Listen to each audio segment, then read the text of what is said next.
अमरीकी सदर Donald Trump ने ऐलान किया है कि अब ईरान के साथ मुज़ाकरात आमने सामने नहीं बल्कि फ़ोन पर होंगे। मुज़ाकरात में पेशरफ्त का दावा करते हुए ट्रंप ने यह भी कहा कि ईरान जंग के मकासद हासिल कर लिए हैं। दूसरी जानब अमरीकी हुकाम ये कहते हैं कि ईरान को $6 अरब से ज़ायद का नुकसान हुआ, जो उसके लिए एक बहुत बड़ा धचका है। अमरीकी फ़ौज ने ईरान के खिलाफ मुख्तसर और ताकतवर हमलों का मंसूबा भी बना लिया। Anymore with 18-hour flights every time we want to see a piece of paper. We're doing it telephonically, and it's very nice. I make a call, or I have my people make a call, and you know the answer. I always like face-to-face. I consider it better.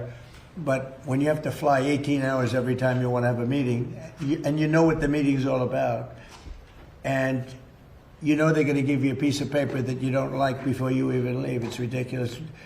They've come a long way.